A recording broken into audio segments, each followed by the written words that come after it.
బిర్యానీలో బొద్దింకలు, కర్రీలో జర్రీలు, ఐస్ క్రీంలో ఈగలు. ఇక భక్తులతో నిత్యం రద్దీగా ఉండే తిరుపతిలో పరిస్థితి ఏది? ఇక్కడ ఏ హోటల్ చూసినా సరే, ఏ రెస్టారెంట్ చూసినా పరిస్థితి ఇంతకంటే ఘోరంగా ఉందని స్థానికులు చెబుతున్నారు. అయితే భక్తులతో కిటకిటలాడే తిరుపతిలో తీరు మారకపోతే గనుక భవిష్యత్తు ప్రమాదకరంగా మారుతుందని ఆందోళన వ్యక్తం అవుతున్నాయి.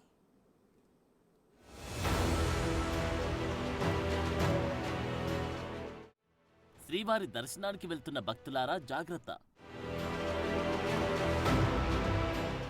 తిరుపతి హోటళ్లలో భోజనం చేస్తే అంతే సంగతి. భయం పుట్టిస్తున్న స్పైసీ పారడైజ్ హోటల్ ఘటన.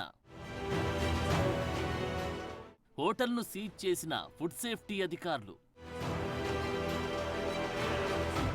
మిగిలిన వాటి పరిస్థితి ఏంటని ప్రశ్నిస్తున్న స్థానికులు. తిరుమల తిరుపతి దేవస్థానం జీవితంలో కనీసం ఒక్కసారైనా శ్రీవారిని దర్శించుకోవాలని ప్రపంచవ్యాప్తంగా ఉన్న హిందువులు కోరుకునే పుణ్యక్షేత్రం. నిత్యం భక్తులతో కిటకిటలాడే హిందూ దేవాలయం. ఏడుకొండలవాడి భక్తులే తిరుపతి అభివృద్ధికి, అక్కడి వ్యాపారాలకు ప్రధాన వనరులు. అందులోనూ హోటళ్ల వ్యాపారానికి తిరుపతి తిరుగులేని ప్రాంతం. అయితే దీన్నే హోటల్ యజమానులు అనుకూలంగా మార్చుకొని నాణ్యత లేని ఫుడ్ను వండి వడ్డిస్తున్నారు.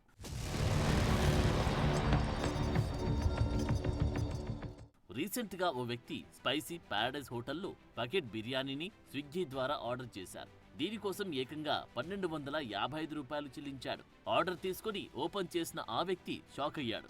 ఎందుకంటే ఆ బిర్యానీలో బొద్దింక ఉంది. వెంటనే హోటల్ నిర్వాహకులకు కాల్ చేసి అడిగితే వారి నుంచి నిర్లక్ష్యంగా సమాధానం వచ్చింది. దీంతో వినియోగదారుడు బిర్యానీలో బొద్దింక ఫోటోలు, వీడియోలు సోషల్ మీడియాలో పోస్ట్ చేశాడు. ఆ పోస్టులు సోషల్ మీడియాలో వైరల్ కావడంతో ఫుడ్ సేఫ్టీ అధికారులు రంగంలోకి దిగి స్పైసీ పారడైజ్ హోటల్లో తనిఖీలు చేశారు. వంటగదిలో బొద్దింకలు, చెత్త, భరించలేని స్మెల్ చూసి అధికారులు అవక్కయ్యారు. అంతేకాదు పాత్రలకి మూతల్లేవు. కోల్డ్ స్టోరేజీని సరైన పద్ధతి అమలు చేయడం లేదు. దీంతో అధికారులు హోటల్ను టెంపరరీగా సీజ్ చేశారు. నిబంధనలన్నీ పాటిస్తూ మార్పులు చేస్తే అప్పుడు తెరిచేందుకు అనుమతిస్తామని స్పష్టం చేశారు. అంతేకాదు అధికారులు అక్కడ ఆహార పదార్థాలు సేకరించి ల్యాబ్కు పంపించారు. రిపోర్ట్స్ వచ్చిన తర్వాత ఫలితాలను బట్టి మరిన్ని చర్యలు తీసుకుంటామని చెప్పారు.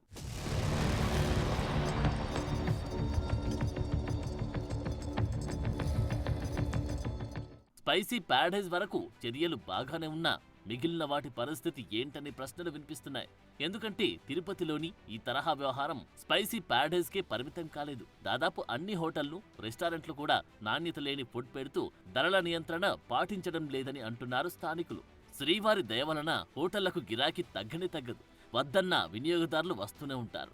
భక్తులతో తిరుపతి ఎప్పుడు కిటకిటలాడుతూ ఉండడంతో హోటల్స్లో టోకెన్ దొరకడమే కష్టం. కాబట్టి మనం ఏం పెడితే అది తింటారులే అని నిర్వాహకులు భావిస్తున్నారనే విమర్శలు బలంగా వినిపిస్తున్నాయి. పైగా ఎక్కడి నుంచో భక్తులు వస్తారు. ఫుడ్ సరిగా లేదని ఫిర్యాదు చేసే ఛాన్స్ ఉండదని నిర్లక్ష్యంగా కూడా ఈ క్వాలిటీ లేని ఫుడ్కు కారణమని మరికొందరు అంటున్నారు. హైఫై హోటల్స్ నుంచి రోడ్డు పక్కన ఉన్న తోపుడు బల్ల వరకు అన్నీ ఈ విషయంలో పోటీ పడుతున్నాయని విమర్శలున్నాయి.